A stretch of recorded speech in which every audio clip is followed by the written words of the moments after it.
Hola universidad, en este pequeño tutorial vamos a ver algunos consejos prácticos para hacer una buena presentación de PowerPoint para nuestras clases. Vamos a iniciar. Como sabemos, el PowerPoint es una de las herramientas que utilizamos muchísimo para cualquier tipo de presentación, en la universidad y en todas partes, ¿verdad?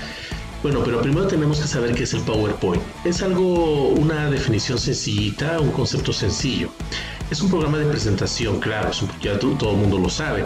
Saben también quién lo diseñó. Bueno, ¿para qué sirve el PowerPoint?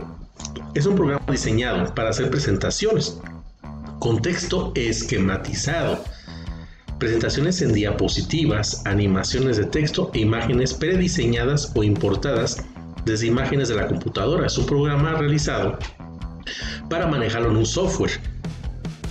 Es una herramienta de productividad. Podemos también decirle así, es empleada tanto en empresas, sociedades, gobiernos, en el sector educativo, que es a lo que nos concierne, y entre otros lugares. El objetivo del presente tutorial es darles a conocer un uso formal del PowerPoint en nuestro sector educativo a nivel profesional.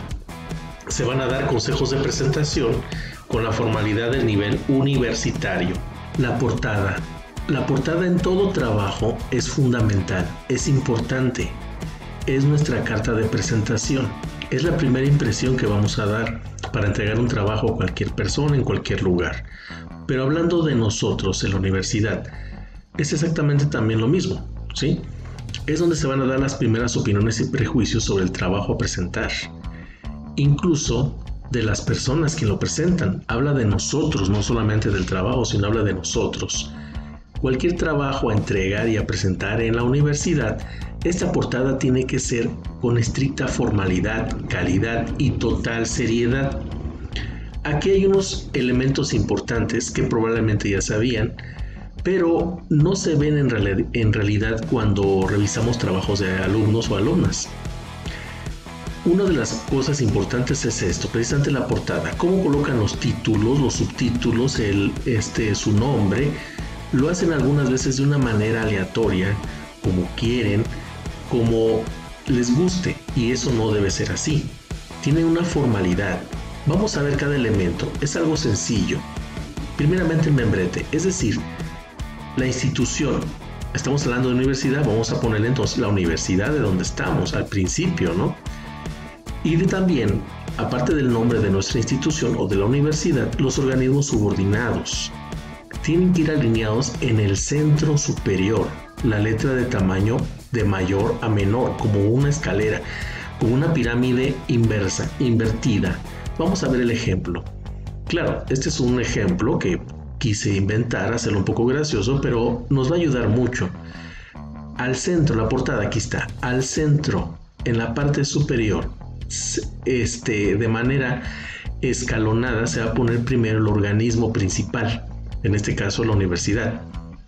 Después, el organismo subordinado, división de ciencias, aquí aquí le puse, pero puede ser en otros estilos, puede ser facultad, puede ser campus, puede ser unidad, como quieran llamarle.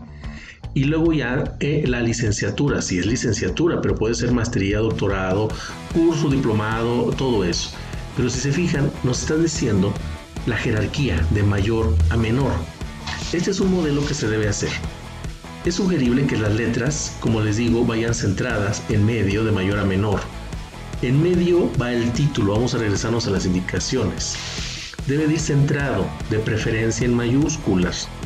No subrayar, no tiene caso subrayar un título. Claro, no está prohibido, recuerden que son sugerencias, pero vámonos por la lógica.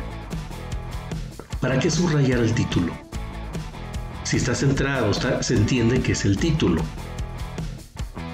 Muy bien, ¿qué más decimos? Se entiende que ya es un título, como lo acabo de decir. Pero hay que respetar el formato de la institución. Hay algunos lugares donde nos dan algunas normativas para hacerlo, hay que respetarlo. Yo estoy hablando de cosas en general. El tamaño de la letra no debe superar el del membrete principal. Eso lo comento porque algunas veces el título lo ponen en tamaño grande o minúsculo. No, más o menos un tamaño equilibrado. Vamos a continuar. Los autores, la persona o persona que presentan el trabajo. Habitualmente su nombre va por debajo de la presentación. En este caso, bueno, la parte inferior puede ser del lado izquierdo o derecho. También volvemos a lo mismo. Algunas veces se pone aquí presenta. No está mal, pero en realidad si lo quitamos no va a cambiar el contexto, ¿verdad? Y se sugiere que la persona ponga su nombre completo. Se le da el trato que requiere. Si es licenciado, alumno, alumna. Aquí sí puede ir abreviado. Eso es importante decir. Las instituciones, la universidad, el membrete principal no se abrevia. Eso es algo importante. Otra cosa. El membrete, como les dije, no se abrevia.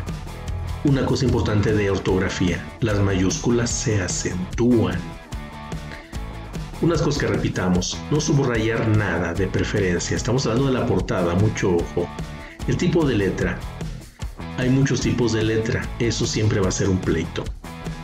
En la portada, como habíamos comentado, debe ser homogéneo el tipo de letra. Este tipo de letra, no sé cómo se llama, pero son de las comunes, ¿no? Arial, Verdana, Times Roman, cualquiera de carácter serio, común. Debe ser la misma de preferencia en todo el documento. Algunos ponen aquí un tamaño de letra, está bien, pero ponen una forma de letra distinta a la de esta y esta. Eso no se debe de hacer. Títulos y subtítulos. Muy bien, los títulos y subtítulos. Es importante saber que se debe respetar el tamaño, tipo de letra, que estos sean los mismos en todo el documento. Sí podemos hacer algunas combinaciones, pero algunas veces esas combinaciones hacen que el trabajo se vea muy mal. No debe ser así. Ahorita voy a poner el ejemplo. Tanto la alineación, tamaño y forma de los títulos, subtítulos debe ser la misma y evitar combinar alineaciones. Se sugiere que los márgenes en el documento, es decir, estos que estamos viendo, debe ser en la diapositiva al menos de 1 centímetro. Esto quiere decir lo siguiente. Debemos dejar el margen de la izquierda, superior, inferior y derecha 1 centímetro libre, a modo de que esté enmarcado y adentro podemos trabajar. Esto pasa porque algunas veces cuando hay presentaciones o proyecciones, mejor dicho, en cañón o en otros dispositivos, se puede desalinear o puede comerse caracteres o imágenes. Es una sugerencia. Hay unos que llenan las diapositivas con imágenes o con letras hasta los bordes sin respetar márgenes. Así como los documentos en Word tienen márgenes, también el PowerPoint tiene márgenes que se deben de respetar. Me explico de la siguiente manera. Otro ejemplo, aquí vamos a identificar las secciones, que yo sé que todos lo saben, pero lo que quiero decir es lo siguiente. Este es un título, claro que es un título. Aquí es un subtítulo y tenemos el texto libre. Claro, lo enmarqué aquí, pero puede ser sin marco. Lo importante es aquí lo siguiente. Aquí en esta diapositiva me muestra el título va centrado y el subtítulo va alineado a la izquierda. Voy a pasar a otra diapositiva. Aquí tenemos el mismo título, estamos hablando de la célula en este caso, y aquí hay otro subtítulo. Voy a regresarme. Si se fijan, respeté la misma alineación y respeté también el formato, es decir, si aquí lo pongo centrado el título, en la siguiente también se respeta esa misma alineación, centrado el título.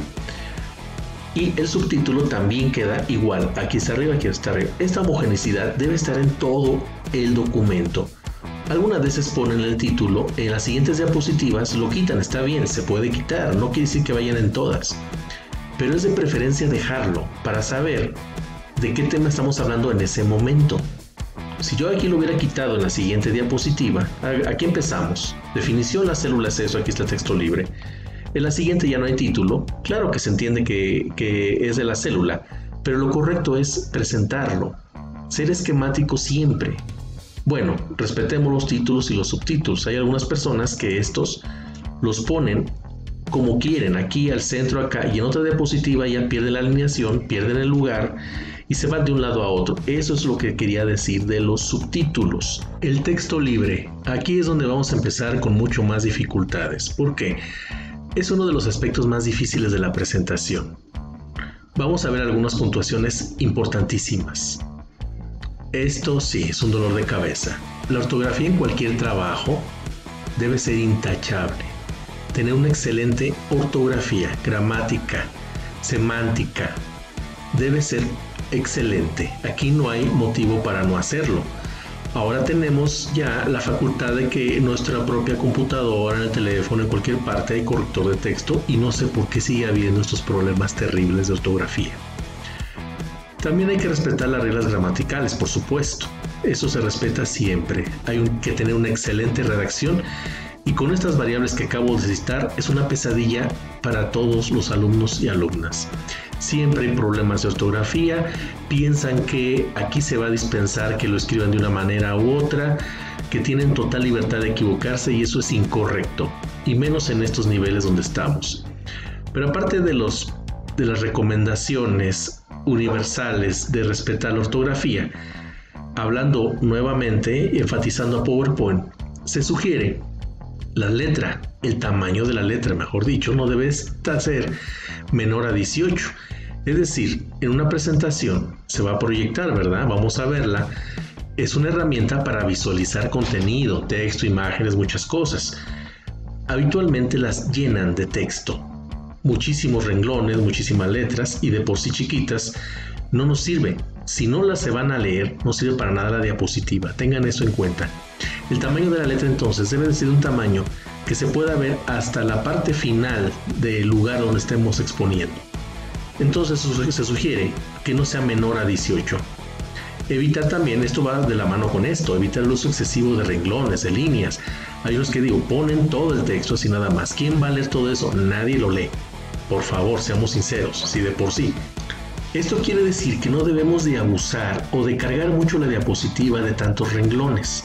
Inclusive algunos autores prefieren un tamaño de letra todavía más grande e inclusive también nos ofrecen que no sea mayor a 20 renglones por diapositiva y hay algunas variaciones. Pero aquí, en síntesis, todos deben de tener la cantidad de renglones necesarias para mostrar el contenido sin ser muy aglomerada el texto en la diapositiva. Ahora, también si en los trabajos de Word, en los trabajos que se entregan, en los documentos, se justifica el texto, se sugiere aquí también justificar el texto. Aquí tenemos un ejemplo, recordemos otra vez los elementos.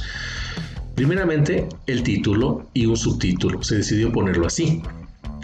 En las demás diapositivas debe de conservarse esta alineación como les acabo de decir. Aquí está el texto libre. Entonces tenemos un texto suficiente. Ponemos más de por sí. Esto ya se me hace un poquito exagerado, pero puede ser válido. Muchos van a opinar lo contrario. Tenemos una serie de datos, todavía se pueden resumir más, pero no debe ir tan cargado. Ahora ya está alineado. Es diferente a tenerlo de otra manera o tener muy cargada la diapositiva. Otro elemento que debemos también conocer y manejar correctamente es el uso de las viñetas. Todos conocemos qué son las viñetas, pero se ha visto que no se utilizan como debe de ser. Aquí van algunos consejos. ¿Qué son? Todos sabemos lo que son, pero vamos a darle un concepto, ¿sí? Son herramientas de escritura, son muy útiles, claro, son herramientas. Sirven para resumir y o sintetizar datos o conceptos en un texto que sea muy aglomerado o extenso. Es decir, voy a poner el ejemplo anterior. Aquí tenemos texto libre que nos ofrece unos datos. Está muy bien. Se puede dejar así, pero hay algunos datos, si estuviera más cargada, tuviera más cosas, más elementos, bien valdría la pena hacerlo en viñeta. Cristóbal Colón, empezar con un texto y empezar a hacer las puntuaciones de los datos en viñetas sería más práctico. Recuerden que estos PowerPoint es para resumir, para sintetizar algo que se quiera decir. Algunas reglas que se deben de respetar lo siguiente: no se debe exagerar su uso. Hay algunos casos en que solamente utilizan viñetas como un único recurso para dar una ponencia. Eso también es inadecuado. Se utilizan para esto. Cuando el texto es muy aglomerado, vale la pena generarlas. Otra cosa y errores que hacen muchísimo. Cuando se selecciona un tipo de viñetas, debe de usarse en todo el documento el mismo. Evitar combinar entre los diferentes tipos. Esto es lo siguiente. Voy a poner en esta misma viñeta el ejemplo. Aquí las tenemos y aquí tenemos, hay viñetas numeradas también, pero estamos poniendo nada más de símbolos. Es decir, que aquí se le puede dar un orden cualquiera que desee el autor hacer. Las de orden numérico, los incisos, es otra cosa.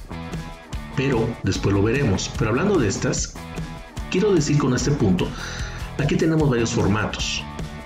Podemos utilizarlo el que queramos, pero si utilizamos un tipo de formato, por ejemplo en este caso, como en este caso, aquí se decidió utilizar un formato de viñetas de puntitos. Hay de varios modelos, ya lo estamos viendo aquí, ¿no? Si utilizamos este, hay que utilizarlo en todo el documento. Hay unos que les gusta hacer unas combinaciones que son completamente innecesarias. No hay que hacer eso, eso es lo que se les sugiere. Y también hay que identificar otra cosa. Si se va a utilizar en el texto, en la presentación, las viñetas, algunas veces es necesario el uso de subviñetas. Y aquí, para diferenciar una de otra, se sugiere dar un espacio, como en el ejemplo que voy a poner a continuación. Aquí tenemos el ejemplo.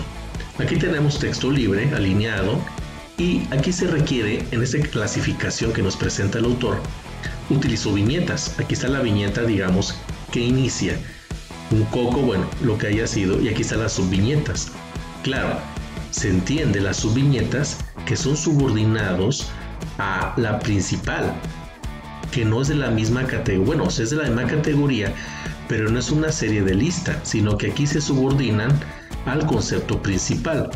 Aquí es una forma de coco y aquí hay formas helicoidales en este ejemplo, que es la viñeta principal, por llamarle de alguna manera, y las divisiones o los elementos que forman esto están en una subviñeta. Unos autores lo que hacen también, el espacio se debe de dar, pero unos autores lo que hacen también es disminuir el tamaño de letra para que se entienda tan viñeta y subviñeta. Pero aquí lo importante es identificar qué es una, qué es otra, dar el espacio correspondiente para diferenciarlas. Y se fijan de un solo vistazo, podemos ver que aquí hay de un tipo, aquí hay de otro tipo y acá están los subtipos. Para eso es, si todos estuvieran alineados de la misma manera, no se entendería que esto proviene de esto. Esa es la importancia de las viñetas. El uso de imágenes y tablas y cualquier otro tipo de elemento visual son muy utilizados en el PowerPoint. Y más en aquellas áreas de la salud, por ejemplo, anatomía, que se requiere un alto contenido de imagen, mucho más que el texto. Entonces también tienen ciertas reglas, ciertos consejos, ciertos trucos. Y es entrar en otro mundo de datos importantes, pero vamos a tratar de resumir. Como les decía, son de gran importancia para resumir de manera eficaz los datos que queremos presentar. Se puede esquematizar y presentar todo aquello que sea necesario, utilizar una imagen, una tabla, un esquema. Nos va a ayudar mucho ese tipo de elementos. En forma general se sugiere lo siguiente. Las imágenes sí se pueden combinar con el texto. Claro que sí, tienen que tener una descripción. Se combinan de una u otra manera. Se pueden colocar en cualquier parte siempre y cuando la imagen esté relacionada a lo que se refiere el texto.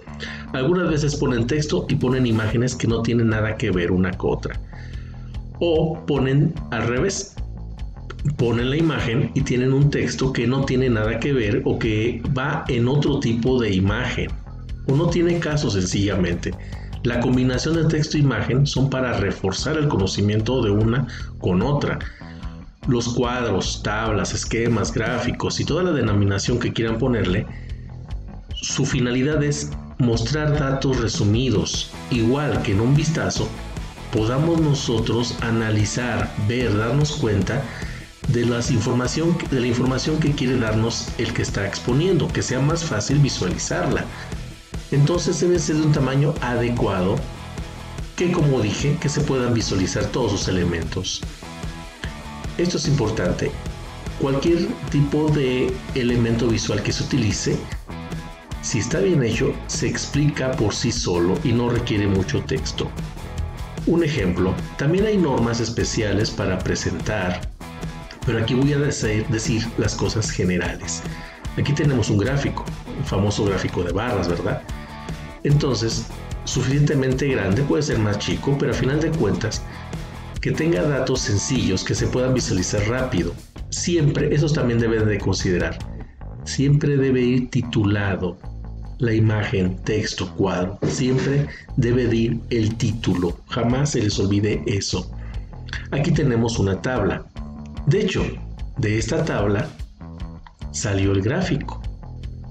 Dependiendo de la cantidad de datos o de lo que se quiera explicar, por eso miren, tiene el mismo título, voy a pasar de uno a otro, es exactamente los mismos datos, pero dependiendo lo que se quiera demostrar aquí, si es muy aglomerado, es una tabla muy grande, o simplemente se quiera mostrar una diferencia entre los valores de las variables, entonces es mejor un gráfico. Aquí visualmente podemos ver que una variable es diferente, un resultado es diferente a otro de esta variable, ¿verdad? Dependiendo cuál sea la finalidad que se nos quiera explicar, se puede elegir entre una tabla o un gráfico. Para eso son, pero tienen que cumplir lo mismo. Se fijan, también están alineados al centro, dependiendo. Algunas ocasiones, voy a poner aquí el ejemplo, tal vez necesite disminuir su tamaño y en este apartado poner texto libre. Es un ejemplo, se puede hacer eso, por eso se decía que se puede combinar. Pero una cosa que no se debe de hacer, y voy a ponerla aquí de ejemplo, es la siguiente. Supongamos que se hace esto, y parece que no, pero muchos lo hacen. Si pones el mismo gráfico, el gráfico con su tabla es incorrecto. ¿Para qué? Tú vas a mostrar un análisis de los datos, quieres hablar de una comparativa, quieres de una tendencia, de una desigualdad, lo que quieras. Dependiendo de eso decide, o es uno o es otro, no muestres los dos, es una sugerencia. En algunos contextos tal vez se requiera, pero en forma general, si me doy a entender con este, entonces quito este. Y por último, las transiciones. Las transiciones, es decir, los efectos de movimiento que se hacen cuando se pasa de una diapositiva a otra. Aquí las sugerencias son sencillas, pero curiosamente hay mucha tendencia a que se haga de otra manera. Se sugiere utilizar transiciones suaves, es decir, que no impliquen movimientos bruscos o que no impliquen muchos usos del sistema que estén utilizando, que no requiera mucha memoria o mucho procesamiento. Algunas veces si las diapositivas, voy a regresar un poquito, están muy cargadas de datos, ¿no se ha fijado que algunas veces se tarda en pasar de una a otra? Ahora, si utilizamos transiciones, en este caso no utilicé ninguna, como vieron. No lo veo necesario, no soy en contra de las transiciones, pero hay algunas que son suavecitas, se desvanecen o tienen un efecto, está bien, pero hay algunas que más que ser como transición, como su nombre lo dice, son distractores. No tiene caso poner efectos especiales, poner cosas chuscas, no le veo caso. Pueden hacerlo, pero recuerden que dependiendo de la formalidad de su presentación, hay que considerar si se pueden poner o no, o se deben poner o no. Sí se pueden combinar, siempre y cuando no se haga pesado la fluidez de la presentación, es lo que acabo de decir. Si ponen una transición que se desvanezca, que se corte, o cristales rompiéndose, o efectos extraños, si hacen muchas combinaciones de ese tipo, van a hacer su presentación lenta. Eso ha pasado mucho. Otra, no se sugiere transiciones que presenten texto. Eso quiere decir lo siguiente. Hay algunas veces que ponen un texto, le tienen que dar clic para que aparezca otro renglón, ¿no? Otro clic, otro renglón, otro clic o un cuadrito, algo así. Sí se puede poner ese efecto, no se sugiere. Pueden hacerlo, repito. Pero cuando está el ponente, ahora sí que mostrando, explicando, siempre va a requerir decir a la persona, la siguiente, y dale, y regrésate, ya te pasaste. No tiene caso hacerlo en texto, no se sugiere de eso. En situaciones de presentación de mucha formalidad y seriedad, se sugiere mejor no usar ningún tipo de transición. Ese es un consejo. Es un resumen muy sencillo. Esto es todo un universo de reglas, recomendaciones que es bueno que las conozcan. Espero haber ayudado un poquito, pero todavía vamos a seguir con más tutoriales, por eso se llama mini tutorial, o hacer tutoriales más en forma para ayudarles a mejorar sus presentaciones. Muchas gracias por su atención.